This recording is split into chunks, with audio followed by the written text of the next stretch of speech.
ഒരുപാട് നേരമായല്ലോ എൻ്റെ അടുക്കൽ മിണ്ടാതെ ഇരുന്ന് കരയാൻ തുടങ്ങിയിട്ട് എന്നോടൊന്നും നിനക്ക് ചോദിക്കാനില്ലേ? ചോദിച്ചത് ഖബറാവാപ്പാ. ഉപ്പ ചോദിക്കും, സിറാജേ ഖബർ സംസാരിക്കുമോ? ഉസ്താദേ ഖബർ സംസാരിക്കുമോ? ഖബറിന് നാവുണ്ടടാ ചെറുപ്പക്കാരാ, ഖബറിന് നാവുണ്ടടോ. എല്ലാവരോടും ഖബർ സംസാരിക്കുന്നുണ്ട്. കേൾക്കാത്തത് നിന്റെ പോരായ്മയാ. ആരോടാ സംസാരിക്കുന്നതെന്നറിയുവോ? ഖബറിന്റെ ചാരത്ത് പോകുന്നവരോട് ഖബർ സംസാരിക്കുന്നുണ്ട്. നിനക്ക് കേൾക്കാൻ സമയമില്ലല്ലോ. കോമഡി പറയുന്നത് അവിടെ നിന്നാ, തമാശ പറയുന്നത് അവിടെ നിന്നാ, രാഷ്ട്രീയം പറയുന്നത് അവിടെ നിന്നാ, ഫോൺ വിളിക്കുന്നത് അവിടെ നിന്നാ. എവിടെ? ഖബറിന്റെ ചാരത്ത് നിന്ന്. ഒരു പേടിയുമില്ലടോ, ഒരു പേടിയുമില്ലടോ. എന്നാ ഖബറിനെ കുറിച്ച് നീ പഠിക്കണേ. ഖബറെന്നു കേട്ടാൽ തൽക്ഷണം ഞെട്ടേണ്ടതാ, കണ്ടാലുടൻ വാ വിട്ടു നീ കരയേണ്ടതാ. മേടയ്ക്കു പകരമാ മളമാ സുബ്ഹാനാ, റബ്ബിയതിൽ കിടക്കേണ്ടതാ നസുമാനാ. ഇതൊക്കെ ചിന്തിച്ചു നീ കരയുക സോദരാ, എങ്കിൽ സുറൂറായി നീ കടക്കും മറുകരാ. ഖബറിനെ കുറിച്ച് പറയുന്നത് കേട്ടാലേ പേടിക്കണമെന്നാ. കണ്ടാ കരയണേ, ഖബർ കണ്ടാ കരയണേ. എടോ, പള്ളിയിൽ ഖബർ കുഴിക്കുന്നവൻ പോലും കരയാറില്ല. മുണ്ടുമടക്കി കുത്തി വീടിയും വലിച്ച തമാശ പറഞ്ഞിട്ടാ ഖബർ കുഴിക്കുന്നത്. ആ ഖബർ കുഴിക്കുന്നവന് പേടിയില്ലടോ. അവന്റെ കണ്ണ് നനയുന്നില്ല. മണ്ണ് വെട്ടിയെടുക്കുന്നവന് കരയാറില്ല. ജനാസ ഇറക്കി വെക്കുന്നവൻ കരയാറില്ല. മണ്ണ് വാരി വെക്കുന്നവൻ കരയാറില്ല. പലക നിരത്തുന്നവന് കരയാറില്ല. മണ്ണ് വാരി ഇടുന്നവനും കരയാറില്ല. സിയാറത്തിന് പോകുന്നവനും കരയാറില്ല. എന്തേ കരച്ചല് വരാത്തത്? ഖബർ കുഴിക്കുന്ന സഹോദരാ, നിനക്ക് പേടിയില്ലാത്തത് എന്തുകൊണ്ടെന്നറിയുവോ? നിനക്ക് ഖബറിനെ കുറിച്ച് അറിയാഞ്ഞിട്ടാ. അല്ലാഹുവിന്റെ റസൂൽ പറഞ്ഞതെന്തെന്നറിയോ? ലൗലം യഅലമു മാ യഅതീഹി ബഅദൽ മൗത്ത് മാ അകില അകിലാ വലാ സരിബ സുർവാ ഇല്ലാ വഹുവ യബ്കീ വയദ്രിബു അലാ സദ്രീ. ആ ഖബറിനകത്ത് കിടക്കുന്ന മനുഷ്യന്റെ അവസ്ഥ എങ്ങാണ് ഞാനും നിങ്ങളും അറിഞ്ഞിരുന്നെങ്കിൽ സുഖവും ആസ്വാദനവും കളിയും തമാശയൊക്കെ മാറും പെങ്ങള്. കരയുകയാ. കഴിക്കാൻ ഭക്ഷണം എടുത്തു കഴിഞ്ഞ, കുടിക്കാൻ വെള്ളം എടുത്തു കഴിഞ്ഞ, അത് കഴിക്കുന്നതിന് മുമ്പ്, അത് കുടിക്കുന്നതിന് മുമ്പ് വയദ്രിബു അലാ സദ്രീ, നെഞ്ചത്തടിച്ച് കരയുമായിരുന്നു. ഉമർ ഇബ്നു അബ്ദുൽ അസീസ് തങ്ങള് ഖബറിന്റെ ചാരത്ത് കിടന്ന് കരയുകയാണ്. അറിയണോ ഉമറേ, ഉമർ ഇബ്നു അബ്ദുൽ അസീസ്, ഞാനൊരു മനുഷ്യനോട് പെരുമാറുന്നത് എങ്ങനെയാണെന്ന് നിനക്കറിയണോ? ഖബർ പറയുകയാ, മസക്കത്തുൽ അഗ്ഫാർ വസദഖത്തുൽ മുഖ്ലതൈ വഅകൽതുൽ ലഹുമാ. പറയല്ലേ, പറയല്ലേ, എന്നോട് പറയല്ലേ. നിലവിളിച്ചുകൊണ്ട് ഖബറിന്റെ മുകളിലേക്ക് വീഴുകയാണ്. ഖബറിന്റെ മുകളിൽ കിടന്ന് നിലവിളിക്കുകയാണ്. കണ്ണിൽ നിന്ന് ഒഴുകുന്ന കണ്ണുനീര് ഖബറിന്റെ മണ്ണ് പോലും നനയ്ക്കുകയാണ്. ഖബറിന്റെ മുകളിൽ കിടന്ന് നിലവിളിച്ചപ്പോഴാണ് ഖബറാണ് പറഞ്ഞു കൊടുത്തത്, അല്ലദുല്ലുക അലാ അകുഫാനി ലാ തുബിലാ. രക്ഷപ്പെടാനുള്ള വഴി പറഞ്ഞു കൊടുത്തെന്ന് ചരിത്രം പറയുമ്പോ എന്റെ പ്രിയപ്പെട്ടവരെ, ജനാസ ഖബറടക്കിയിട്ട് വീട്ടിൽ വന്നിട്ട് ചോദിച്ചു, നിന്റെ ഭർത്താവിനെ കുറിച്ച് എന്തേ പറയുന്നത്? നിന്റെ ഭർത്താവിനെ കുറിച്ച് എന്തേ പറയുന്നത്? ലാകിൻ വല്ലാഹി മാ റഅയ്തു അഹദൻ ഖുവഫ ലില്ലാഹ്. ഒരു ഭാര്യ പറഞ്ഞ മറുപടിയാണ് ആദരവായ പ്രവാചകൻ നബി മുഹമ്മദ് മുസ്തഫ സല്ലല്ലാഹു അലൈഹി വസല്ലമ തങ്ങൾ ലോകത്തോട് വിട പറഞ്ഞടോ. ആയിഷ ബീബി റളിയല്ലാഹു തആല അൻഹയോട് അവിടുന്ന് ചോദിച്ചു, ആയിഷ, നബി തങ്ങളുടെ സ്വഭാവം എങ്ങനെയായിരുന്നു? നിന്റെ ഭർത്താവിനെ കുറിച്ച് നിനക്കുള്ള അഭിപ്രായം എന്താണെന്ന് ചോദിച്ചപ്പോ ആയിഷ ബീബി പറഞ്ഞ മറുപടിയാണ്, കാന ഖുലുഖുഹു ഖുർആൻ. എന്റെ ഭർത്താവ് ഖുർആനായിരുന്നു, എന്റെ ഭർത്താവിന്റെ സ്വഭാവം ഖുർആനായിരുന്നു. അതുകൊണ്ട് വഅദ കേൾക്കാം എന്ന ഭർത്താക്കന്മാരോട് പറയുകയാണ്, നീ മരിച്ചതിന് ശേഷം നീ നല്ലവനായിരുന്നു എന്ന് പടച്ചിറപ്പിനോട് സാക്ഷി പറയേണ്ട രണ്ടാമത്തെ ആളാരാ? അത് നാട്ടുകാരല്ല, അത് കുടുംബക്കാരല്ല, അത് അയൽവാസികളല്ല. പിന്നെ ആര് പറയണമെന്നറിയുമോ? നിന്റെ കൂടെ കടന്ന നിന്റെ ഭാര്യ. നിന്റെ കൂടെ കടന്ന നിന്റെ ഭാര്യ പറയണം, നീ നല്ലവനാണെന്ന് പറഞ്ഞാൽ നിനക്ക് സ്വർഗമാണ് പ്രതിഫലം. അള്ളാഹു നമുക്ക് ഈമാൻ നൽകുമാറാകട്ടെ. ഉറക്കെ പറ, ഈമാൻ നൽകുമാറാകട്ടെ. ആര് പറയണം? ആര് പറയണം? ഉറക്കെ പറഞ്ഞ് പറയൂ. ലോകത്ത് ആര് നല്ലവനാണെന്ന് പറഞ്ഞാലും നിന്നെക്കുറിച്ച് പറയില്ല. നമ്മുടെ ഭാര്യ ലോകത്ത് ആര് നല്ലവനാണെന്ന് പറഞ്ഞാലും നമ്മളെക്കുറിച്ച് പറയുമോ എന്ന് സ്വന്തം ഭർത്താക്കന്മാർ ചിന്തിക്കുക. കാരണം അത്രയ്ക്ക് നല്ല സ്വഭാവമാണ് നമുക്ക്. അള്ളാഹു ഈമാൻ തരുമാറാകട്ടെ. നാട്ടുകാർ നീ മഹാനാണെന്ന് പറയും, നീ വേണമെങ്കിൽ തങ്ങൾ ആരാണെന്നും പറയും, ഈ വലിയ കൊലകൊമ്പനാണെന്ന് വേണമെങ്കിൽ നാട്ടുകാർ പറയും. നാട്ടുകാരല്ല പറയേണ്ടത്, കൂടെ കടക്കുന്നവളെ കൊണ്ട് പറയിപ്പിക്ക്. നട്ടല്ലിനുറപ്പുണ്ടെങ്കിൽ, നിനക്ക് ധൈര്യമുണ്ടെങ്കിൽ കൂടെ കടന്നവളെ കൊണ്ട് പറയിപ്പിക്ക് നീ നല്ലവളാണെന്ന്, നീ നല്ലവനായിരുന്നു എന്ന് നിന്റെ ഭാര്യ പറയട്ടെ. പറയോ? ചുമ്മാതെ പോയി ചോദിക്കുന്ന രാത്രി വയതെല്ലാം കഴിഞ്ഞ് പോയി കിടക്കുമ്പോൾ ചുമ്മാ കെട്ടിപ്പിടിച്ചൊരു ചുംബനമൊക്കെ കൊടുത്തിട്ട് ആമിനായോട് ചോദിക്കണം, എടീ സിറാജ് പറഞ്ഞ കേട്ടോ, ഞാൻ മരിച്ചാൽ നീ പറയുമോ നല്ലത്? ഒളിച്ചിരിക്കും. കാരണം നിന്റെ സർവ്വ കാര്യങ്ങൾ അവക്കറിയാം. പൊട്ടത്തിയൊന്നുമല്ല ഭാര്യ, അവക്കറിയാം നിന്റെ സർവ്വ തരികിടകളും. മിണ്ടാതെ നടക്കുന്നതാ. ചിരിയും കളിയും തമാശയുമായിട്ട് പെങ്ങളിരിക്കുന്നു. പെങ്ങളോട് ചോദിക്കുന്നു, എന്താ ജീവിതം? ഉസ്താദെ, തിന്നാനുണ്ട്, കുടിക്കാനുണ്ട്, ധരിക്കാനുണ്ട്, കിടക്കാനുണ്ട്, സഞ്ചരിക്കാൻ കാറുണ്ട്, അള്ള എല്ലാം എനിക്ക് തന്നു ഉസ്താദെ. പിന്നെ എന്താ ഇത്താ നിന്റെ മുഖത്തൊരു സന്തോഷമില്ലാത്ത? കെട്ടിയ ഭർത്താവ് മാത്രം തലതിരിഞ്ഞു പോയി ഉസ്താദെ. അള്ളാഹു കാത്തിരക്ഷിക്കുമാറാകട്ടെ. ഇരിക്കണ താത്താമാർക്ക് ആകെ ഉള്ള സങ്കടം വീടോ കാറോ പണവോ ഒന്നുമല്ലടോ, അവരുടെ ഭർത്താക്കന്മാരെ കുറിച്ചുള്ള സങ്കടം മാത്രമേ ഉള്ളൂ. കാരണം ചില ഭർത്താക്കന്മാര് വീട്ടിൽ ചെന്നിട്ട് പെണ്ണുമ്പിള്ളി എടുത്ത് പറയും, കേട്ടോടി അത് കേട്ടോ, ഉസ്താദ് പറഞ്ഞു കേട്ടോ. ഭർത്താവിൻ്റെ പൊരുത്തം ഉണ്ടെങ്കിലേ ഭാര്യയ്ക്ക് സ്വർഗത്തിൽ പോകാൻ പറ്റൂ. ഭർത്താവിൻ്റെ മൂക്കിൽ നിന്ന് ചീഞ്ചലം ഒഴുകി വന്ന നീ തുടച്ചെടുക്കണം. അള്ളാഹു ലോകത്ത് ആരുടെയെങ്കിലും മുമ്പിൽ സുജൂദ് ചെയ്യാൻ പറയുമായിരുന്നെങ്കിൽ ഭാര്യ ഭർത്താവിൻ്റെ മുമ്പിൽ ചെയ്യാൻ പറയുമായിരുന്നു. അത്രയ്ക്കും പവറാ എനിക്ക്. ആരാ പറയണേ? കഞ്ചാവ് അടിച്ച് കിടക്കുന്നവൻ, പള്ളിയുടെ പടി പോലും വെള്ളിയാഴ്ച പോലും പള്ളി കയറാത്തവനാ പെണ്ണുമ്പിള്ള എടുത്ത് പറയാ, നിനക്ക് സ്വർഗത്തിൽ പോണെങ്കിൽ എടാ ചങ്ങാതി, നീ പോണെങ്കിൽ ഓള് തീരുമാനിക്കണം, അവള് തീരുമാനിക്കണം നീ സ്വർഗത്തിൽ പോണോ വേണ്ടയോ എന്ന്. അള്ളാഹു നമുക്ക് ഈമാൻ നൽകുമാറാകട്ടെ. ഉള്ളത് പറയുമ്പോൾ അങ്ങനെ ഇഷ്ടപ്പെടില്ല. അള്ളാഹു ഈമാൻ തരുമാറാകട്ടെ. ഞാൻ പറഞ്ഞത് സത്യമായി. ഇരിക്കണ ഉസ്താദന്മാരോട് നിങ്ങൾ ചോദിക്കും. ഞാൻ എൻ്റെ വാപ്പ എഴുതിയതല്ലല്ലോ പറയുന്നത്, ഞാൻ തെളിവ് സഹിതമല്ലേ പറഞ്ഞേ. ഞാൻ ചരിത്രം എൻ്റെ മുമ്പിൽ വെച്ചിട്ടാണ് നിങ്ങളോട് ഞാൻ പറഞ്ഞു തന്നത്. നിന്റെ ഭാര്യ പറയട്ടെ നീ നല്ലവനാണെന്ന്. പറയോ വാപ്പ, എന്ത് യോഗ്യതയാണ് നിനക്കുള്ള? നീ ആ പള്ളിയിലെ ഉസ്താദിനെ നന്നാക്കാൻ നടക്കുന്നത്. നാട്ടുകാരെ സ്വന്തം പെണ്ണും പിള്ളയെ നോക്കാൻ നിനക്ക് സമയമില്ല. ഇവിടെ ഒരു ഭാര്യ പറയണം, ഭർത്താവിനെ കുറിച്ച് ചോദിക്കുമ്പോൾ ഭാര്യക്ക് പറയാൻ വാക്കുകൾ ഉണ്ടാകാൻ പാടില്ല. ഉമർ ഇബ്നു അബ്ദുൽ അസീസ് തങ്ങളുടെ ഭാര്യ പറയാ, വല്ലാഹി സത്യം, അള്ളാഹുവിനെ കൊണ്ട് തന്നെയാണ് സത്യം, ഈ ലോകത്ത് ഞാൻ കണ്ടിട്ടുള്ള അള്ളാനെ ഏറ്റവും കൂടുതൽ ഭയമുള്ള മനുഷ്യൻ എൻ്റെ ഇക്കായ, എൻ്റെ ഭർത്താവാ. അതാ നിന്നെക്കുറിച്ച് പറയാൻ എന്തുണ്ട്? ഭാര്യ പറയണം,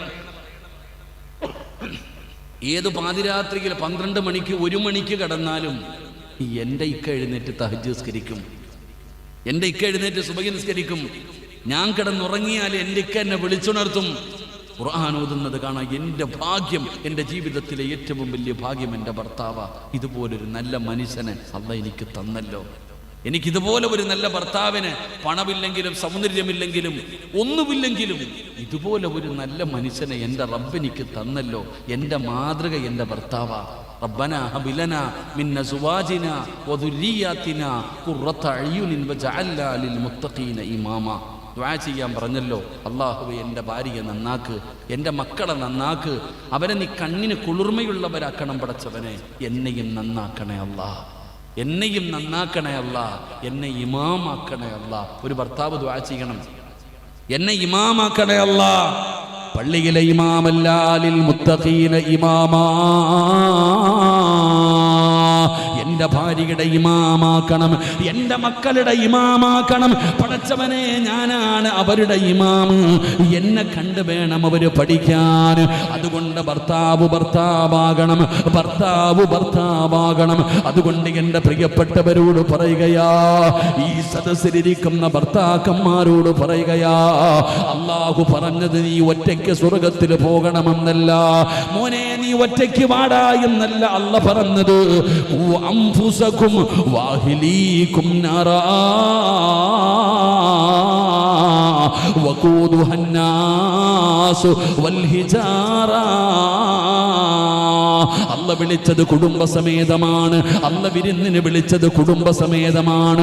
ഒറ്റയ്ക്ക് പോയാ പോരാ. അതുകൊണ്ട് ഭർത്താക്കന്മാരോട് പറയുകയാ, നബി തങ്ങൾ തന്റെ അവസാന പ്രഭാഷണത്തിലോ നബി തങ്ങൾ പറഞ്ഞു, ഇത്തഖുല്ലാഹ ഫിന്നിസാ. നിങ്ങളുടെ ഭാര്യമാരുടെ കാര്യത്തിൽ നിങ്ങൾ അല്ലാഹുവിനെ ഭയക്കണേ. നിങ്ങളുടെ ഭാര്യമാരുടെ കാര്യത്തിൽ നിങ്ങൾ അല്ലാഹുവിനെ ഭയക്കണേ. നിന്നെ ഏൽപ്പിച്ചിരിക്കുന്ന അമാനത്താണ് നിന്റെ ഭാര്യ. അവള് തെറ്റ് ചെയ്താ തിരുത്തേണ്ട ബാധ്യത നിനക്കാണ്. നീയാണ് അവളെ നന്നാക്കേണ്ടത്, നീയാണ് അവളെ നന്നാക്കേണ്ടത്. അവൾക്ക് നന്മ പറഞ്ഞു കൊടുക്കേണ്ട ബാധ്യത നിനക്കാണ്. പടച്ചവനെ, നീ ഹാജിയാരാണ്? തൊപ്പിയിട്ടവനാണ്, താടിയുള്ളവനാണ്, ജമാഅത്തിന്റെ പ്രസിഡന്റാണ്, നാട്ടിലറിയപ്പെടുന്ന ആളാണ്. പക്ഷേ നിന്റെ ഭാര്യ തലമറയ്ക്കാറുണ്ടോ? ചോദിച്ചാ നീ പറയുന്നത് ഉസ്താദേ അവരുടെ സ്വാതന്ത്ര്യമല്ലേ, മറയ്ക്കുന്നതും മറയ്ക്കാത്തതും ഇന്ന് കാലഘട്ടം അങ്ങനെയല്ലേ. എടോ, കാലഘട്ടത്തെ കുറ്റപ്പെടുത്തരുത്, ഒരിക്കലും കാലഘട്ടത്തെ കുറ്റപ്പെടുത്തരുത്. നീയാണ് മാറിയത്, നിന്റെ വീടാണ് മാറിയത്. എന്നാൽ അല്ലാഹുവിന്റെ റസൂൽ പറഞ്ഞതെന്തെന്നറിയുമോ സ്വഹാബാ? നാളെ പടച്ച റബ്ബിന്റെ പരലോകത്തില് ഏറ്റവും നശിച്ചവര് 3 വിഭാഗമാ. അല്ലാഹു മുഖത്ത് നോക്കില്ല, അല്ലാഹു കരുണ കാണിക്കില്ല, അല്ലാഹു അവരോട് സംസാരിക്കില്ല, അവരെ കണ്ട പരിചയം പോലും അല്ലാഹു കാണിക്കില്ല. അല്ലാഹുവിന്റെ കരുണ ലഭിക്കാത്ത 3 പേര്, കള്ളുകുടിയനല്ല, കഞ്ചാവടിക്കുന്നവനല്ല, വ്യഭിചരിക്കുന്നവനല്ല, ശിർക്ക് ചെയ്യുന്നവനല്ല, മുനാഫിക്ക് മാത്രമല്ല, പിന്നെ ആരാണെന്നറിയോ? ഈ സദസ്സിലിരിക്കുന്ന ഉപ്പമാരാ. അല്ലാഹുവിന്റെ പരലോകത്തിലെ നശിച്ചവര് 3 വിഭാഗമാണ്. ആ 3 വിഭാഗത്തിൽ ഒരു വിഭാഗമാരെന്നറിയുമോ? സ്വന്തം ഭാര്യയും മക്കളും തെറ്റ് ചെയ്യുന്നത് കണ്ടിട്ട്, സ്വന്തം ഭാര്യയും മക്കളും തെറ്റ് ചെയ്യുന്നത് കണ്ടിട്ട് തിരുത്താത്ത ഭർത്താവേ, സ്വന്തം ഭാര്യ ഔറത്ത് മറയ്ക്കാതെ നടക്കുമ്പോ നിനക്കറിയാ പാപമാണെന്ന്, നിനക്കറിയാ തെറ്റാണെന്ന്, നീ തിരുത്താറില്ല, നീ തിരുത്താറില്ല. നീ കണ്ണടച്ച് നടക്കുകയാണ്, നീ അഭിനയിച്ചുകൊണ്ട് നടക്കുകയാണ്. എങ്കിലൊരു ഭർത്താവെന്ന് പറഞ്ഞാൽ ആരെന്നറിയോ? ഒരു ഭർത്താവിനെ പറഞ്ഞു തരട്ടെ, ഒരു ഭർത്താവിനെ പറഞ്ഞു തരട്ടെ. നീ മദീനത്ത് പോയിട്ടുണ്ടോ? അല്ലാഹുവിന്റെ പ്രവാചകൻ നബി മുഹമ്മദ് മുസ്തഫ സല്ലല്ലാഹു അലൈഹി വസല്ലമ തങ്ങളുടെ ആ റൗള ശരീഫ് നീ കണ്ടിട്ടുണ്ടോ? ആ റൗളയുടെ പരിസരത്താണ് ജന്നത്തുൽ ബഖിയ കിടക്കുന്നത്. നിബിതങ്ങളുടെ ഭാര്യമാര് കിടക്കുന്ന, നിബിതങ്ങളുടെ പൊന്നുമോള് മഹ്ദി ഫാത്തിമ ബീബി റളിയല്ലാഹു തആല കിടക്കുന്ന, സഹാബത്ത് കിടക്കുന്ന ആ പരിശുദ്ധമായ ജന്നത്തുൽ ബഖിയിൽ പോയിട്ടുണ്ടോ? അല്ലാഹുവേ, ആ പുണ്യ മദീനയിൽ ചെല്ലാ ഞങ്ങൾക്ക് ഭാഗ്യം തരണേ അല്ലാ. നിബിതങ്ങളുടെ റൗള ശരീഫിന്റെ മുറ്റത്ത് ചെന്നിട്ടു അസ്സലാത്തു വസ്സലാമു അലൈക യാ സയ്യിദി യാ റസൂലല്ലാഹ്, സലാം പറയാനുള്ള ഭാഗ്യം തരണേ അല്ലാ. എന്റെ പ്രിയപ്പെട്ടവരെ, അല്ലാഹുവിന്റെ പ്രവാചകന്റെ റൗള ശരീഫിന്റെ പരിസരത്ത് കിടക്കുന്ന ജന്നത്തുൽ ബഖി എന്ന് പറയുന്ന ഖബർസാരിലേക്ക് കടന്നു ചെന്നാൽ ഇങ്ങനെ നീണ്ടു നിവർന്ന് കിടക്കുകയാണ്. ഇങ്ങനെ നടന്നു പോകുമ്പോ മധ്യഭാഗത്തൊരു ഖബർ കാണാ. ജന്നത്തുൽ ബഖിയുടെ മധ്യഭാഗത്ത് അടയാളം വെച്ച ഒരു പോലീസുകാരൻ കാവൽ നിൽക്കുന്ന ഒരു ഖബർ കാണാ. ഇതാരുടെ ഖബറാണെന്ന് ചോദിച്ചാ അവര് പറയും സയ്യിദുനാ ഉസ്മാൻ ഇബ്നു അഫ്ഫാൻ, ഇസ്ലാമിന്റെ മൂന്നാമത്തെ ഖലീഫയായ നബി തങ്ങളുടെ 2 പെൺമക്കളെ വിവാഹം കഴിച്ച ഉസ്മാൻ തങ്ങളുടെ ഖബറാണ്. എന്റെ പ്രിയപ്പെട്ട ഭർത്താക്കന്മാരെ, സ്വഹാബത്ത് മുഴുവനും ഹജ്ജിന് പോയപ്പോ ഉസ്മാൻ തങ്ങളെ വധിക്കാൻ അന്യനാടുകളിൽ നിന്ന് 600ഓളം വരുന്ന ശത്രുക്കൾ വരികയാണ്. ഉസ്മാൻ തങ്ങളുടെ വീട് വളയുകയാണ്. പുറത്തേക്ക് ഇറങ്ങാൻ സമ്മതിക്കുന്നില്ല, രാജ്യം ഭരിക്കാൻ സമ്മതിക്കുന്നില്ല, അവസാനം നിസ്കരിക്കാൻ പോലും പള്ളിയിലേക്ക് പോകാൻ അനുവദിക്കുന്നില്ല. വീട് വളർന്നിരിക്കുകയാണ്. ജുമഅയ്ക്ക് പോലും ഉസ്മാൻ തങ്ങളെ വിട്ടില്ല. അങ്ങനെ വെള്ളിയാഴ്ച ഉസ്മാൻ റളിയല്ലാഹു തആല അൻഹു പടച്ചവനെ നിസ്കാരം കഴിഞ്ഞിട്ട് വീടിനകത്തിരുന്ന് ഖുർആൻ ഓതുമ്പോ വാതിൽ തീയിടുകയാണ്. ശത്രുക്കൾ വീടിനകത്തേക്ക് ഇരച്ചു കയറുകയാണ്.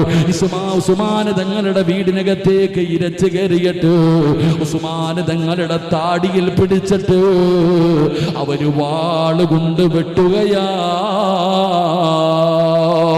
ഉസ്മാൻ തങ്ങള് നിസ്കാരത്തിന്റെ മുസല്ലയിൽ ഖുർആൻ ഓതിക്കൊണ്ടിരിക്കുമ്പോ അവിടെ വെച്ചവിടന്ന് വെട്ടുകയാണ്, വാളുകൊണ്ട് കുത്തുകയാണ്. ഉസ്മാൻ തങ്ങളെ കണ്ണിന്റെ മുമ്പിലിട്ട് വെട്ടുന്നത് കണ്ടപ്പോ തന്റെ പ്രിയപ്പെട്ട ഭാര്യ നായില ബീവി റളിയല്ലാഹു തആല അൻഹാ തന്റെ ഭർത്താവിനെ കണ്ണിന്റെ മുമ്പിലിട്ട് വെട്ടി നുറുക്കുന്നത് കണ്ടപ്പോ നായില ബീബി വെപ്രാളത്തോടെ ചാടി എഴുന്നേറ്റു. ഭർത്താക്കന്മാര് കേൾക്കണം, നിന്റെ ഭാര്യ തലയിലും തുണിയില്ല വയറും കാണിച്ച് മാറിടവം കാണിച്ച് നടക്കുമ്പോ നീ പറയുന്ന മസല അവളുടെ ഇഷ്ടം. ഇന്നത്തെ പെൺകുട്ടികളൊക്കെ എവിടെ തലയിടുന്നേ? ഇത്രയും ബാക്ക് സൈഡില് അല്ലേ? ഇപ്പൊ എല്ലാ കണ്ണ് പൊത്തിപ്പിടിക്കും, ചുംബനം കൊടുക്കും. അള്ളാഹു കാത്തിരക്ഷിക്കുമാറാകട്ടെ അല്ലേ? ഉസ്മാൻ റളിയല്ലാഹു തആല അൻഹുവിന്റെ ഭാര്യ തന്റെ ഭർത്താവിനെ കണ്ണിന്റെ മുമ്പിലിട്ടിങ്ങനെ വെട്ടി നുറുക്കുന്നത് കണ്ടപ്പോ പെണ്ണല്ലേ നിലവിളിച്ചുകൊണ്ട് ചാടി എഴുന്നേറ്റു. ഈ എഴുന്നേറ്റപ്പോ ആ തലയിലിട്ടിരുന്ന തുണി ഒന്ന് പുറകിലേക്ക് മാറി. തലയിലിട്ടിരുന്ന തുണി ഒന്ന് പുറകിലേക്ക് മാറി. ഒരൽപ്പം മുടി മുമ്പോട്ട് വീണു. അതിട്ടതല്ല, തൻ്റെ ഭർത്താവിനെ വെട്ടിക്കൊല്ലുന്നത് കണ്ടപ്പോൾ പേടിച്ചെഴുന്നേറ്റതാ. ഒരൽപ്പം മുടി ഇങ്ങനെ മുമ്പിലേക്ക് വീണു. ഉസ്മാൻ റളിയല്ലാഹു തആല അൻഹു അത് കണ്ടു. ഉസ്മാൻ റളിയല്ലാഹു തആല അൻഹു ഭർത്താവല്ലേ കണ്ടു. ഉടനെ വിളിച്ചു, നായില, എൻ്റെ കാര്യം വിട്ടേര്, എൻ്റെ കാര്യം വിട്ടേര്, അവരെന്ത് വേണമെങ്കിലും ചെയ്യട്ടെ, എന്നെ കൊല്ലട്ടെ അവര്, വിട്ടേക്ക് നായില. പക്ഷെ എനിക്ക് പേടി ഇവരെയല്ല, എനിക്ക് പേടി ഇവരെയല്ല. നിന്റെ തലമുടി പുറത്തു കിടക്കുന്നു, ഔറത്താത് അന്യ പുരുഷന്മാര് കാണുന്നു നായില.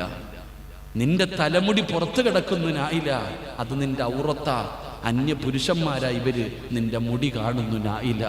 ഹിജാബിടു മോളെ, എനിക്ക് അല്ലാഹുവിനെ പേടിയാണെന്ന് മഹാനായ സയ്യിദുനാ ഉസ്മാൻ ഇബ്നു അഫ്ഫാൻ റളിയല്ലാഹു മരിക്കുമ്പോൾ തൻ്റെ കയ്യും ശരീരം മുഴുവനും വെട്ടി നുറുക്കിയിട്ടും മരണത്തോട് മല്ലടിക്കുമ്പോഴാ ഭാര്യയോട് പറയുന്നത്, എനിക്ക് ഇവരെയല്ല പേടി, നീ ഇവരെ വിട്, ഇവരുടെ കാര്യം നീ വിട്ടേക്ക്. നിന്റെ മുടി പുറത്ത് കിടക്കുന്നത് ഔറത്താ, അന്യപുരുഷന്മാരായ അവര് നിന്റെ മുടി കണ്ടാൽ അള്ളാഹുവിൻ്റെ മുമ്പിൽ ഞാൻ കണക്ക് പറയണം, എനിക്ക് പേടിയാണെന്ന് സയ്യിദുനാ ഉസ്മാൻ ഇബ്നു അഫ്ഫാൻ റളിയല്ലാഹു. ഇതാ ഭർത്താവ്, ഇതാണ് ഭർത്താവ്. ഇന്ന് ഭർത്താവ് എന്ത് പറയും? നാട്ടുകാർ കണ്ടോട്ടെ.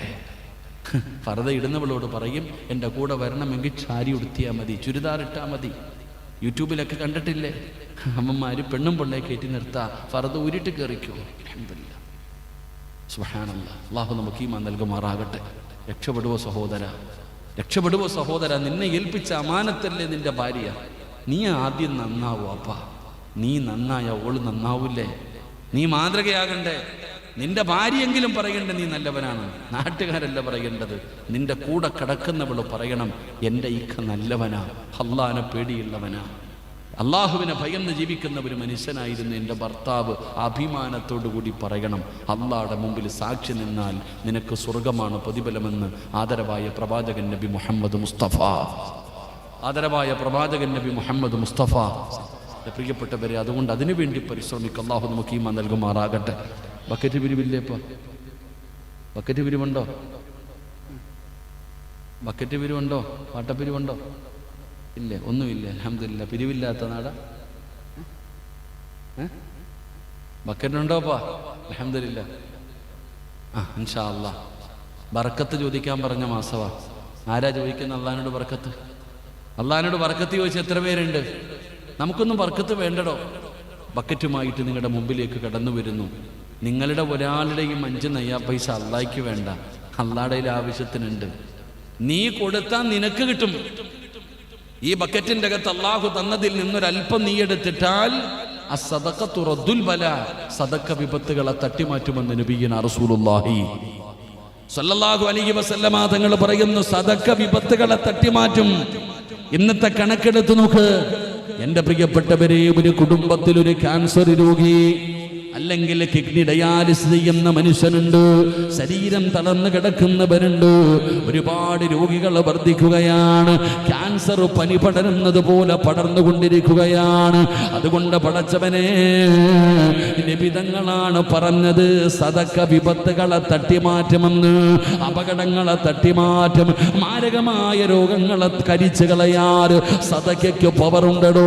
നിങ്ങളെ വല്ലാത്ത വേദനയാണ് ഉസ്താദ്, ഏത് മരുന്ന് കഴിച്ചിട്ടും രോഗം മാറുന്നില്ല.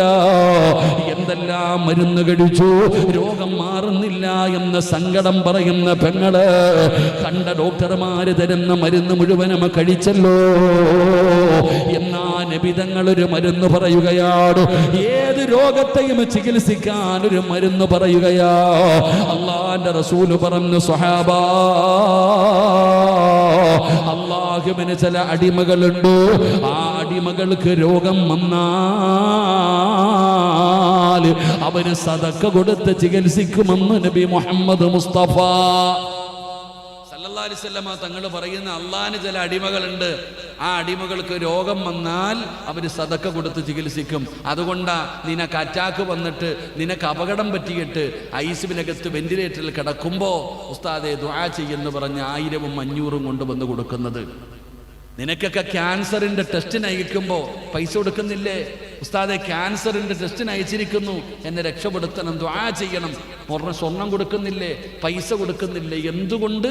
സദഖ കൊണ്ട് ചികിത്സിക്കും ചില അടിമകൾ. അള്ളാഹുവിന് ഇഷ്ടപ്പെട്ട ചില അടിമകളുണ്ട്, അവര് സദഖ കൊടുത്ത് ചികിത്സിക്കും. നിനക്ക് ക്യാൻസർ ഉണ്ടോ, ട്യൂമർ ഉണ്ടോ, കിഡ്നി പ്രവർത്തിക്കുന്നുണ്ടോ, ലിവർ രോഗമുണ്ടോ, അറിയില്ല നിനക്ക്.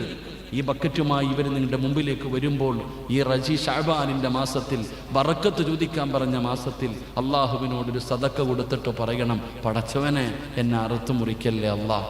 ഏതെങ്കിലും മാരകമായ രോഗത്തിൻ്റെ അണുക്കൾ എൻ്റെ ശരീരത്തിലുണ്ടെങ്കിൽ ഈ സദഖയുടെ ബറക്കത്ത് കൊണ്ട് നീ കരിച്ചു കളയണം. ഈ നീയത്തോടെ എല്ലാവരും ഒന്ന് പോക്കറ്റ് കൈവച്ചേ, പോക്കറ്റ് കൈവെക്ക് കാക്ക, മസിൽ പിടിച്ചിരിക്കാതെ വെച്ചോ. അള്ളാഹുവെ, ആരെല്ലാം പോക്കറ്റിൽ കൈവച്ചോ ആ പോക്കറ്റ് നീ കാലിയാക്കല്ലേ അല്ലാ. ആമീൻ പറ. നീ കാലിയാക്കല്ലേ അല്ലാ. അതുകൊണ്ട് സംഘാടകർ നിങ്ങളുടെ മുമ്പിലേക്ക് വരുന്നു. ഉള്ളതിൽ പങ്കു കൊടുക്ക്, ഉള്ളതിൽ പങ്കു കൊടുക്ക്. എന്റെ പ്രിയപ്പെട്ടവരെ, മനസ്സറിഞ്ഞുകൊണ്ടൊരു സദഖ കൊടുക്കൂ, നീ സ്വീകരിക്കണേ. അല്ലാഹ് സ്വല്ലല്ലാഹു അലാ മുഹമ്മദ് സ്വല്ലല്ലാഹു അലൈഹി വസല്ലം സ്വല്ലല്ലാഹു അലാ മുഹമ്മദ് സ്വല്ലല്ലാഹു അലൈഹി വസല്ലം اللهم صل على محمد يا رب صل عليه وسلم. ബക്കറ്റ് കൊണ്ടുപോകുന്ന മക്കളോട് ഇത്തിരി സ്പീഡ് കുറയ്ക്കുക കേട്ടോ.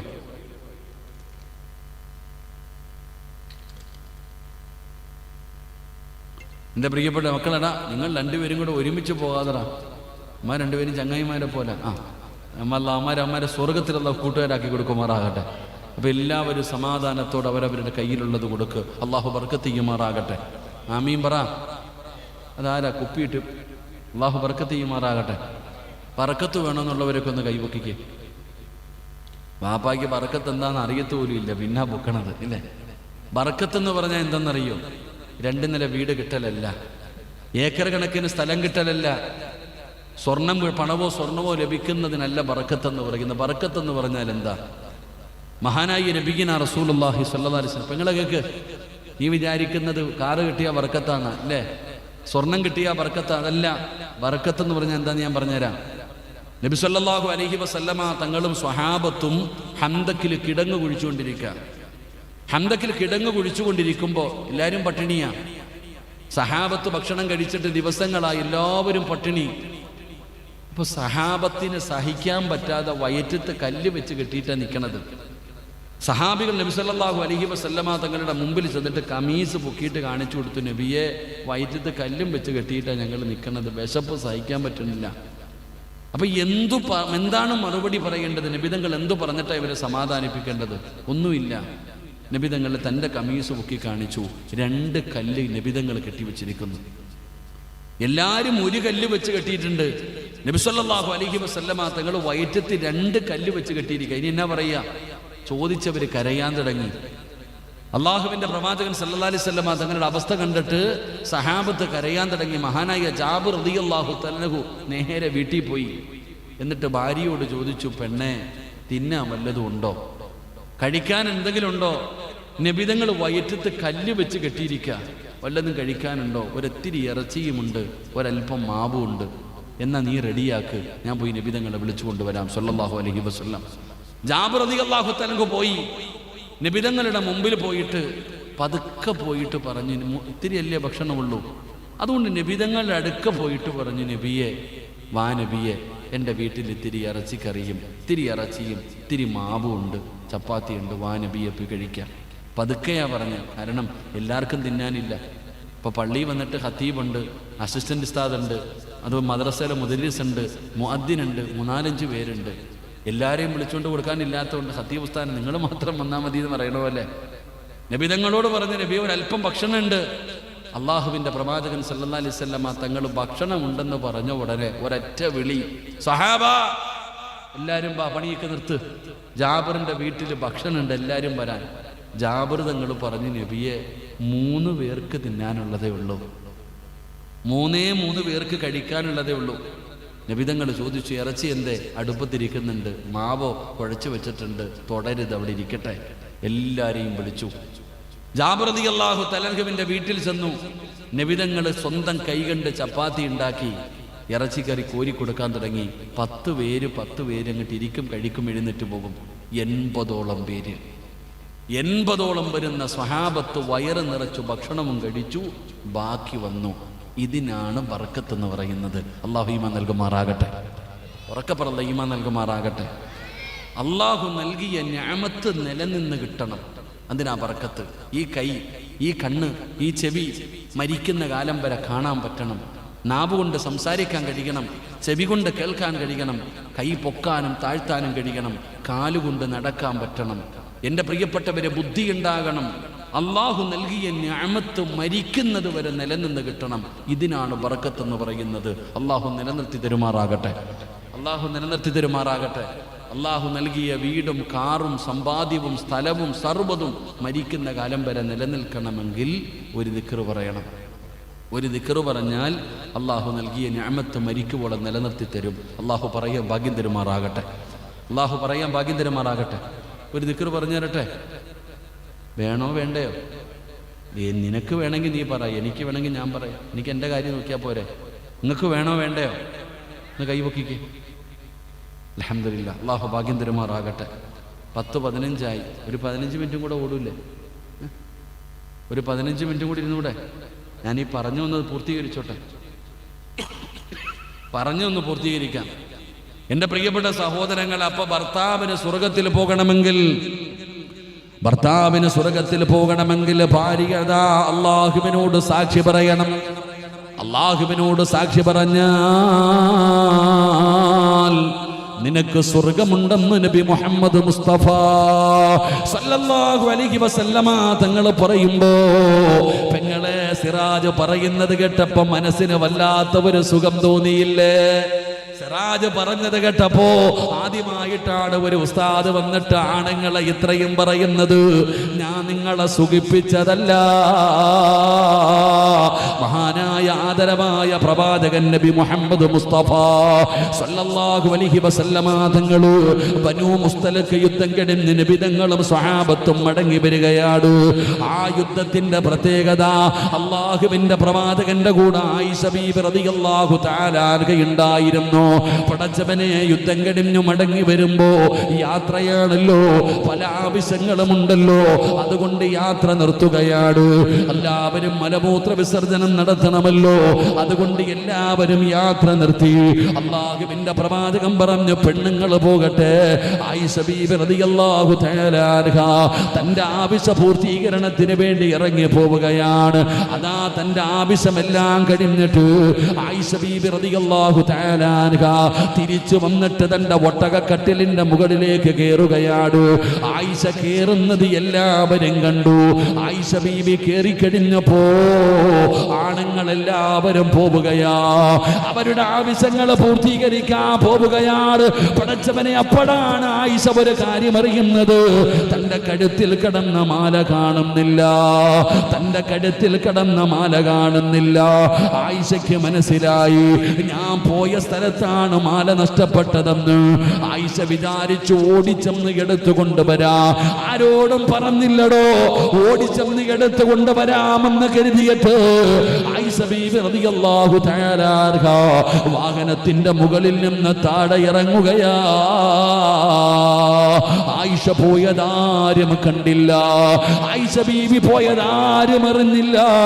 മാല നനഞ്ഞു പോയപ്പോ എല്ലാവരും തിരിച്ചു വന്നു. അവരവരവരുടെ വാഹനങ്ങളിൽ കയറി.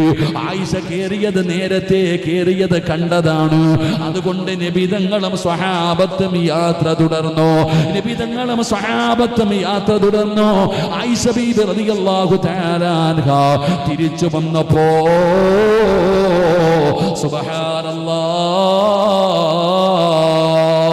എല്ലാവരും പോയിരിക്കുകയാണ്, എല്ലാവരും പോയിരിക്കുകയാണ്. ആയിഷ ബീബി ഒറ്റയ്ക്കാണ്. എന്ത് ചെയ്യണമെന്നറിയില്ല, എന്ത് ചെയ്യണമെന്നറിയില്ല.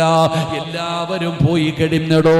ആയിഷ ബീബി ഇരുന്ന് കരയുകയാണ്, ഒറ്റയ്ക്കിരുന്ന് കരയുകയാണ്. അപ്പോഴാണ് സഫ്വാൻ എന്ന് പറയുന്ന ചെറുപ്പക്കാരനായ സ്വഹാബി ഒതാ പുറകിൽ വരികയാണ്. എന്തുകൊണ്ടാണ് പുറകിൽ വന്നതെന്നറിയുമോ? എന്തെങ്കിലും കളഞ്ഞു പോയാൽ നഷ്ടപ്പെട്ടു പോകുന്ന സാധനങ്ങൾ എടുത്തുകൊണ്ടുവരാൻ ഏറ്റവും പുറകിൽ വരുന്ന സ്വഹാബിയാണ് സഫ്വാൻ. സഫ്വാൻ റളിയല്ലാഹു തആല അൻഹു നോക്കുമ്പോ ഒരു പെണ്ണ് ഹിജാബ് ധരിച്ചിട്ട് വഴിയോരത്തിരുന്ന് കരയുകയാ. ആരാണെന്നറിയില്ല, ആരാണെന്നറിയില്ല. സഫ്വാന് തങ്ങൾ ചോദിക്കുന്നു, ആരാ ഇവിടെ ഇരുന്ന് കരയുന്നതാരാ? സഫ്വാൻ തങ്ങൾ ചോദിക്കുമ്പോ അവിടെന്ന് പറഞ്ഞു, ആയിഷ ഉമ്മഹാത്തുൽ മുഅ്മിനീൻ മഹദി ആയിഷ, അല്ലാഹുവിന്റെ പ്രവാചകന്റെ പ്രിയപ്പെട്ട ഭാര്യയായ ആയിഷയാ. ഇന്നാ ലില്ലാഹി ഇന്നാ ലില്ലാഹി. ചാടിയിറങ്ങുകയാണ് നബി തങ്ങളുടെ ഭാര്യയോ അള്ളാന്റെ റസൂലിന്റെ ഭാര്യയോ. കേറുമ്മ, ഒട്ടകത്തിന്റെ മുകളിലേക്ക് കേറുമ്മ. ഈ സഫ്വാൻ കയറ് പിടിച്ച് മുമ്പിൽ നടക്കാ ഒരു ഗതി ഒരു വഴിയുമില്ലല്ലോ. ആയിഷ ബീവി റളിയല്ലാഹു തആല വാഹനത്തിന്റെ മുകളിൽ കയറുകയാണ്. സഫ്വാൻ എന്ന് പറയുന്ന ചെറുപ്പക്കാരൻ കയറ് പിടിച്ചുകൊണ്ട് മുമ്പിൽ നടക്കുകയാണ്. ഒരുപാട് സഞ്ചരിച്ചു കഴിഞ്ഞപ്പോഴാണ് ആയിഷയില്ലെന്നറിയുന്നത്. എല്ലാവർക്കും വല്ലാത്ത അത്ഭുതമായി. ആയിഷയെ കാണുന്നില്ല. യാത്ര നിർത്തുകയാണ്. പടച്ചവനെ, അപ്പോഴാണ് സഫ്വാൻ എന്ന് പറയുന്ന ചെറുപ്പക്കാരൻ നടന്നു വരികയാ. ആയിഷ ബീവി വാഹനത്തിന്റെ മുകളിലിരിക്കുകയാണ്. നബി തങ്ങളെ കണ്ടപ്പോ സമാധാനമായി ഓടി വരികയാണ്. നബി തങ്ങളോട് സംഭവിച്ചത് മുഴുവനും പറഞ്ഞു കൊടുക്കുകയാണ്. എന്റെ പ്രിയപ്പെട്ടവരെ, എല്ലാവർക്കും സമാധാനമായി. എന്നാൽ അബ്ദുല്ലാഹിബ്നു സലൂൽ എന്ന് പറയുന്ന മുനാഫിക്കീങ്ങളുടെ നേതാക്കന്മാരിൽപ്പെട്ട ഒരു വൃത്തികെട്ടവനാ കൂട്ടത്തിലുണ്ടായിരുന്നു. അവൻ മുസ്ലിമാണെന്ന് പറഞ്ഞു നടക്കുന്നവനാ. എന്നാ മുസ്ലിമീങ്ങളെ ഇഷ്ടമല്ല, നിബിതങ്ങളെ ഇഷ്ടമല്ല. അവൻ പറഞ്ഞ മറുപടി എന്തെന്നറിയുമോ? രണ്ടുപേരും ചെറിയ പ്രായമാ. ഇവര് രണ്ടുപേരും ഒരുപാട് മണിക്കൂർ ഒറ്റയ്ക്ക് യാത്ര ചെയ്തല്ലോ. എന്തെങ്കിലുമൊക്കെ നടന്നു കാണും. ആയിഷാനെ കുറിച്ച് വ്യഭിചാരത്തിന്റെ ആരോപണം നടത്തുകയാ. മദീനയിലെത്തിയടോ, കാട്ടുതീ പടരുന്നത് പോലെ പടരുകയാണ്. എല്ലാവരും അറിയുകയാണ്. പലരും വിശ്വസിച്ചടോ. കാരണം പറഞ്ഞത് നബിതങ്ങളുടെ കൂടെ പോയവരാ. അത് കാരണം കേട്ടവർ വിശ്വസിക്കുകയാണ്. എവിടെ നോക്കിയാലും ആയിഷ. ഒരു നാട് മുഴുവനും, ഒരു പഞ്ചായത്തല്ല, ഒരു മഹല്ലല്ല, ഒരു നാട് മുഴുവനും ആയിഷയെ കുറിച്ച് ചർച്ച ചെയ്യുകയാണ്. നിബിതങ്ങൾക്ക് സങ്കടമായി. പറയുന്നത് തന്റെ ഭാര്യയെ കുറിച്ചാ. തന്റെ ഭാര്യയെ കുറിച്ചാ. അള്ളാന്റെ റസൂൽ എന്ത് ചെയ്തെന്നറിയുവോ? അവസാനം പള്ളിയുടെ മിമ്പറിൽ കയറുകയാണ്. മസ്ജിദുൻ നബവിയുടെ മിമ്പറിലേക്ക് നബി തങ്ങൾ കയറി. എന്നിട്ട് വിളിച്ചു, യാ അയ്യുഹന്നാസ്, അല്ലയോ ജനങ്ങളെ, നിങ്ങൾ ആയിഷയെ കുറിച്ച് പറയുന്നത് ഞാൻ കേൾക്കുന്നുണ്ട്. എന്നാ നബി തങ്ങൾ പറയുകയാ, വല്ലാഹി മാ അലിംതു അലാ അഹ്ലി ഇല്ലാ ഖൈറാ. അല്ലാഹുവിന്റെ റസൂൽ എന്ന് പറയുന്ന ഭർത്താവ് പറയുകയാണ്, അല്ലാഹുവിനെ കൊണ്ട് തന്നെയാണ് സത്യം, എനിക്കറിയാം എൻ്റെ ആയിഷയെ. ഇന്നലെ വരെ എൻ്റെ കൂടെ ജീവിച്ചവളാ ആയിഷ. ഇന്ന് വരെ നല്ലതല്ലാതെ ഒന്നും ഞാൻ കണ്ടിട്ടില്ല. ഇന്ന് വരെ നല്ലതല്ലാതെ ഒരു മോശമായ കാര്യം എൻ്റെ ആയിഷയുടെ ഭാഗത്ത് നിന്ന് വന്നത് ഞാൻ കണ്ടിട്ടില്ല.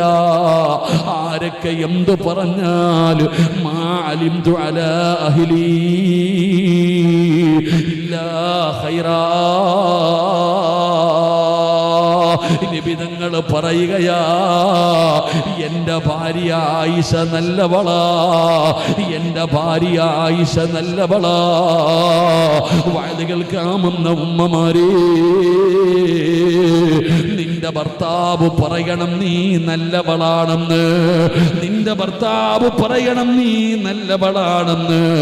നീ നല്ലവളാണെന്ന് പറഞ്ഞ വജബതു ലഹുൽ ജന്ന, നിനക്ക് സ്വർഗമാണ് പ്രതിഫലമെന്ന് നബി മുഹമ്മദ് മുസ്തഫ സല്ലല്ലാഹു അലൈഹി വസല്ലം തങ്ങൾ നിന്നെ കുറിച്ച് നിന്റെ ഇക്ക പറയണം നീ നല്ലവളാണെന്ന്. എൻ്റെ ഭാര്യ നല്ലവളാണെന്ന് എൻ്റെ പ്രിയപ്പെട്ടവരെ ഭർത്താവ് പറയണം. അങ്ങനെ പറയണം. പറയോ? സുബ്ഹാനല്ലാഹ്. കാക്കാനോട് ചോദിച്ചാൽ പറയും, നല്ലവള ഉസ്താദ് എൻ്റെ ഭാര്യ, നിസ്കരിക്കും, ശരീരം മറയ്ക്കും, ഖുർആൻ ഓതും, ദിക്റ് പറയും, വഴുത് കേൾക്കും, വഴുതിന് പോകും, എല്ലാം നല്ലതാ. പക്ഷെ നാവിന് മാത്രം ഇത്ര നീളം കൂടുതലാ. അള്ളാഹു കാത്തിരക്ഷിക്കുമാറാകട്ടെ. അതെ, നിന്നെക്കുറിച്ച് വല്ല പരാതിയുണ്ട് നിന്റെ ഭർത്താവിന്? നീ നിസ്കരിക്കും, നോമ്പ് പിടിക്കും, സദക്ക കൊടുക്കും, ശരീരം മറയ്ക്കും, എല്ലാം നീ ചെയ്യും. പക്ഷെ ഇടയ്ക്ക് പറയാറുണ്ട് നാവിന് ഇത്തിരി നീളം കൂടുതലാണ്. അള്ളാഹു കാത്തിരക്ഷിക്കുമാറാകട്ടെ. അള്ളാഹു കാത്തിരക്ഷിക്കുമാറാകട്ടെ. പഠിക്കേണ്ട ചില പാടുണ്ട്. ഭാര്യ വിശ്വാസം ഉണ്ടാവണം കാക്ക. ഏതെങ്കിലും ഒരു പൊട്ടം പറയും, മെസ്സേജ് എഴുതി, ഫോട്ടോ അയച്ചു, ചാറ്റി, സംസാരിച്ചു, ഉടനെ പറയാം വാരി കെട്ടി പൊക്കോണേ. ഭാര്യ എന്തെങ്കിലും ചെയ്തെന്ന് ആരെങ്കിലും ഒരുത്തം പറയുമ്പോഴത്തേക്ക് നീ അതിൻ്റെ സത്യാവസ്ഥ ഒന്നും മനസ്സിലാക്കത്തില്ല. നീ പറഞ്ഞു വിടാ, പൊക്കോവാ, ഞാൻ വരുന്നതിന് മുമ്പ് രക്ഷപ്പെട്ടോളാം, വാരി കെട്ടി പൊക്കോളാം, കഴിഞ്ഞെന്നല്ല. നീ ആരാ? ഞാൻ ചോദിക്കുന്നത്, നിനക്ക് ഇത് പറയാൻ എന്ത് അർഹതയാണുള്ളത്? ഫോണുള്ളവരൊക്കെ ഒന്ന് കൈവക്കിക്കേ. ഫോണുള്ളവരൊക്കെ ഒന്ന് കൈവക്കടോ. കള്ളം പറയുന്നത് എന്തിനാ? പൊക്കിക്കോ. സ്വന്തമായിട്ട് ഫോണുള്ള ആണുങ്ങളൊക്കെ ഒന്ന് കൈവക്കിക്കേ. പൊക്ക്. താത്താമാരുന്ന് കൈവക്കിക്കുക, ഫോണുള്ളവരൊക്കെ. ധൈര്യമുണ്ടോ ഈ ഫോൺ കൊണ്ടുപോയി പെണ്ണുമ്പിള്ളയുടെ കൈ കൊടുക്കാൻ? ഈ കൈപൊക്കിയ ഭർത്താക്കന്മാരോട് ഞാൻ ചോദിക്കട്ടെ, എടാ, കോടികളിരിക്കുന്ന ലോക്കർ ഉണ്ടല്ലോ, SBIയും സ്റ്റേറ്റ് ബാങ്കും സൗത്ത് ഇന്ത്യൻ ബാങ്കൊക്കെ, ആ ബാങ്കിന്റെ ലോക്കറില്ലാത്ത ലോക്കല്ലേ നമ്മുടെ ഫോണില്? ലേതാത്ത, നിന്റെ ഫോണ് തുറക്കണമെങ്കിൽ മുഖം നോക്കണം, ഗാലറി കയറണമെങ്കിൽ വേറെ ലോക്ക്, വാട്സപ്പിൽ കയറണമെങ്കിൽ. ഞാൻ വഴുത് കിടഞ്ഞിറങ്ങിയപ്പോൾ ഒരു വാപ്പ എൻ്റെ അടുത്ത് വന്ന് പറഞ്ഞു, ഉസ്താദ് ഒരു ഫോട്ടോ എടുക്കണമെന്ന്. പ്രായമുള്ള മനുഷ്യനല്ലേ, മിണ്ടാതെ നിന്ന് കൊടുത്തു. വാപ്പ ലോക്ക് എടുക്കുന്നത് കണ്ടപ്പോൾ എൻ്റെ കണ്ണ് തള്ളിപ്പോയി. ആ ഉപ്പാടെ അതാ അവസ്ഥ. ധൈര്യമുണ്ടോ? ലോക്കിടാതെ ഒരു 24 മണിക്കൂർ മൊബൈൽ ഭാര്യയുടെ കൈ കൊണ്ട് കൊടുക്കാൻ ധൈര്യമുണ്ടോ? നീ പറയണ്ട, ഓള് വാരിക്കെട്ടി പൊക്കോളൂ ആ മൊബൈൽ കണ്ട. എന്തിനാ നിങ്ങൾ എന്തിനാ അല്ലേ ഭർത്താവിനോട് ഭാര്യ ചോദിക്കുക, നിങ്ങൾക്ക് എന്താ സംശയ രോഗമാണോ? നിങ്ങൾ എന്തിനാ എൻ്റെ ഫോൺ ടെസ്റ്റ് ചെയ്യുന്നതെന്ന്? നിങ്ങൾ എന്തിനാ എൻ്റെ ഫോണിൽ തൊടുന്നേ? ഭാര്യ ഭർത്താവിനോട് ചോദിക്കുന്നു. ഭർത്താവിക്ക് നീ എന്തിനാടി എൻ്റെ ഫോൺ എടുത്തേ? അങ്ങോട്ട് ഇങ്ങോട്ട് തർക്കമടി. ഭർത്താവ് പിന്നെ നല്ല മനുഷ്യനാ, കക്കൂസി പോകുമ്പോഴും ഫോൺ അങ്ങണ്ടാ പോന്നെ. അള്ളാഹു കാത്തിരക്ഷിക്കുമാറാകട്ടെ. ബാത്റൂമിൽ പോകുമ്പോഴെങ്കിലും താഴെ വെക്കുവോ? ഒളിച്ചു വെച്ചിട്ട് പോകും.